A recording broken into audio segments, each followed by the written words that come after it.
Well, this is absolutely correct. It's a complete confabulation. What's interesting is the statement is made and then it's refuted within moments. We have someone who can't even lie cleverly to disguise his tracks an hour at a time. What is strange, however, is the behavior of the journalists who take these questions seriously. Maybe they try to ask a follow-up, but they don't take seriously the fact that they are looking at someone who absolutely is lying to their face and perhaps is in a delusional state. This is a very interesting question, and I think a very important one. Is Trump simply evil, or is he completely nuts? And it's hard to tell. And serious psychologists debate this question. He clearly is what they call a Machiavellian personality, which is a nice way of saying that he never tells the truth, that he's completely manipulative, completely untrustworthy. But a number of psychologists are now saying that he is delusional and confabulating. And admittedly, for us on the outside, it's a little bit hard to know which of these two is the case. But what is true is that none of these statements is true. And the situation on the ground is extraordinarily dangerous and worsening rapidly in an irreversible manner. Again, I want to stress that unlike earlier oil supply side crises, such as those that occurred in the 1970s, when the spigot was turned off, when there was a boycott, this is a physical destruction of the infrastructure of the region, which is not hard to accomplish, actually, and is proceeding. Now, Israel is, I don't think that Netanyahu is confabulating. I think he is just a fascist and absolutely ready to blow up the region and thinks that he can keep the United States on his side, so that every day or two, Israel is attacking core Iranian infrastructure. Sometimes the president says, well, I didn't know about it.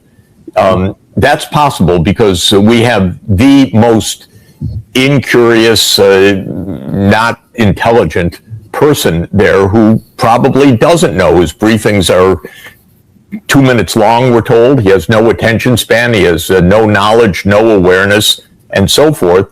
But Israel, in a way, they know what they're doing. They're creating chaos is what they're doing. They're dragging us along with this. Trump goes along merrily making up whatever stories need to be made up by the hour to go along with this. You just heard Dr. Jeffrey Sachs, economist, Columbia professor, and one of the few voices in the American elite willing to speak truth, deliver a shocking reality. Trump's statements about foreign policy are a complete confabulation. Not just exaggerations, not just spin, but outright fabrications that are refuted within moments. Sachs doesn't mince words. What's interesting is the statement is made, and then it's refuted within moments. This isn't sophisticated deception. This is impulsive lying without even attempting to cover tracks. And here's what's truly disturbing. Journalists don't treat these lies seriously. They ask follow-up questions as if the statements could possibly be true. They don't confront Trump with the reality that he's lying to their face. Sachs raises the critical question. Is Trump simply evil, or is he completely nuts? This isn't just academic. When the President of the United States makes decisions based on confabulation rather than reality, the entire world is at risk. Let's examine what Sachs means by confabulation. This isn't just lying. Confabulation is when someone fills gaps in memory with fabricated, distorted, or misinterpreted information without the conscious intention to deceive. Sachs points out, he clearly is what they call a Machiavellian personality. which is a nice way of saying that he never tells the truth. But is it intentional manipulation, or is he actually delusional? Sachs notes, a number of psychologists are now saying that he is delusional and confabulating. The distinction matters, because if Trump is simply evil, a calculated liar, then he might respond to pressure. But if he's delusional, genuinely believing his own fabrications, then rational deterrence becomes impossible. This isn't just about political rhetoric. It's about nuclear-armed decision-making. And the terrifying part? None of these statements is true. Every claim, every justification, every fact, completely fabricated. Now consider how the media responds to this reality. Sachs is scathing. What is strange, however, is the behavior of the journalists who take these questions seriously. They don't confront Trump with the obvious. You're lying to our face. Instead, they treat his fabrications as legitimate policy positions. They ask, will this policy work? Rather than, why are you lying about something that was disproven hours ago? This normalization of falsehood is dangerous. Because when journalists treat fantasy as reality, the public loses its ability to distinguish truth from fiction. Sachs captures the absurdity. Maybe they try to ask a follow-up, but they don't take seriously the fact that they're looking at someone who absolutely is lying to their face. This isn't journalism. This is complicity. And in a world with nuclear weapons, complicity with delusion can be catastrophic. Now let's examine the actual situation on the ground, the reality Trump is fabricating about. Sachs delivers a chilling assessment. The situation on the ground is extraordinarily dangerous and worsening rapidly in an irreversible manner. This isn't hyperbole. This is observation. Unlike the oil crises of the 1970s, where supply was temporarily restricted, today we're witnessing physical destruction of the infrastructure of the region. This isn't a temporary boycott. This is permanent damage. This is the deliberate destruction of pipelines, refineries, and energy infrastructure. And it's happening at an accelerating pace. Sachs emphasizes, this is not hard to accomplish actually, and is proceeding. The Middle East's energy infrastructure, built over decades, is being systematically destroyed. And once destroyed, it can't be easily rebuilt. This isn't just an economic crisis. This is the unraveling of regional stability. Now consider Netanyahu's role in this crisis. Sachs makes a critical distinction. I don't think that Netanyahu is confabulating. I think he is just a fascist and absolutely ready to blow up the region. This is important. While Trump may be delusional or lying, Netanyahu is acting with clear intent. Sachs describes Netanyahu's strategy. He thinks that he can keep the United States on his side so that every day or two Israel is attacking core Iranian infrastructure. This isn't reactive. This isn't defensive. This is deliberate escalation. Israel is targeting energy infrastructure, military sites, industrial capacity, not to defend itself, but to destroy Iran's ability to function as a nation. And Netanyahu knows exactly what he's doing. Now let's return to Trump's role in this dangerous game. Sachs notes, sometimes the president says, well, I didn't know about it. Is this plausible? Sachs suggests it might be. That's possible because we have the most incurious, not intelligent person there who probably doesn't know. Trump's briefings are reportedly 2 minutes long. He has no attention span, no knowledge, no awareness. This isn't partisan criticism. This is observation from those who've worked with him. Sachs captures the absurdity. Trump goes along merrily making up whatever stories need to be made up by the hour to go along with this. Trump isn't driving policy. He's providing cover, creating narratives to justify actions he may not even understand. Sachs reveals the true dynamic at play. Israel, in a way, they know what they're doing. They're creating chaos is what they're doing. They're dragging us along with this. This isn't accidental. This is strategy. Israel wants chaos because chaos prevents diplomatic solutions. Chaos justifies further military action.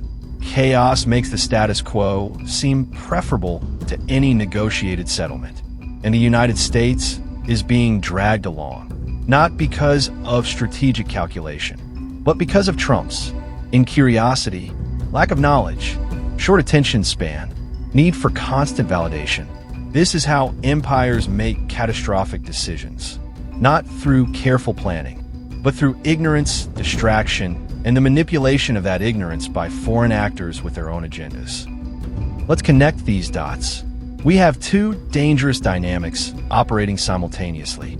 First, the Trump phenomenon. Fabricated reality, no attention to detail, briefings of 2 minutes, constant need for new narratives, possible delusion or calculated deception. Second, the Netanyahu strategy. Deliberate escalation, targeting of core infrastructure, creation of irreversible damage, manipulation of U.S. support. The combination is explosive, because when a leader who doesn't understand the situation is manipulated by a foreign power with destructive goals, the result is physical destruction of the infrastructure of the region. This isn't theoretical. This is happening right now, and it's worsening rapidly in an irreversible manner. Sachs' analysis reveals something deeper than just poor decision-making. It reveals a fundamental breakdown in the decision-making process itself. In traditional governance, decisions are based on facts. Leaders receive detailed briefings. Multiple perspectives are considered. Contingencies are planned. In this situation, decisions are based on fabrications. Briefings are 2 minutes long. Only one perspective, Netanyahu's, seems to matter. No contingencies exist. This isn't just inefficient. It's dangerous, especially when nuclear weapons are involved. Sachs emphasizes, the situation on the ground is extraordinarily dangerous. This isn't hyperbole. This is understatement. When core infrastructure is being destroyed daily, and the President of the United States is making up whatever stories need to be made up by the hour, the risk of catastrophic miscalculation approaches certainty. In conclusion, Dr. Jeffrey Sachs gives us a rare and unfiltered look at the real forces shaping this crisis. Not geopolitical strategy, not national interest, but a complete confabulation by Trump, creating chaos by Netanyahu, physical destruction of regional infrastructure. This isn't how responsible nations operate. This isn't how stable alliances function. This is how regional conflicts escalate into global catastrophes. The most terrifying part? It's normalized. The media treats fabrications as policy positions. The public has become accustomed to the chaos, and the world watches as critical infrastructure is destroyed. Infrastructure that took decades to build and will take decades to rebuild. Stay tuned for more analysis right here on The Informed Perspective. Until next time, stay informed and think critically. There's also people who say, and senior military officers and others who say very clearly, well, look, Trump actually should just declare victory and get out. And, the sooner he does that, the better. And, they are very careful not to say anything too much about, the damages that are inflicted in Israel, because the propaganda inside Israel is very strong too. The censorship is huge. There is a 5-year prison sentence for photographing incoming Iranian missiles. There is a 5-year prison sentence for photographing the aftermath. Yes, I know you've probably seen videos of, the remains of bombs and so on. But as the Israeli news magazine 972, they have reported that these videos that we see are being run by the authorities in Israel, by their public relations departments, deliberately to show almost, banal images.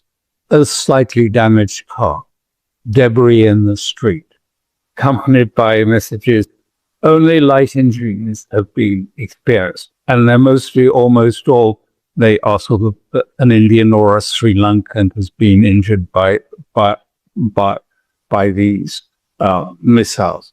So they are deliberately showing a little glimpse of the debris. And in one case, they were attacked by a locals who said, no, what are you filming this? This is nothing. Film what really has happened here. And, the camera crew just ignored them and continued.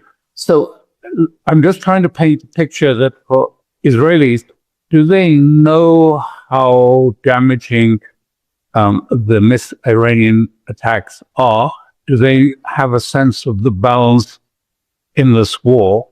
I don't think they do really have a proper sense to it for those reasons, because of the endless sort of good news propaganda, and also because, nothing is allowed to be shown.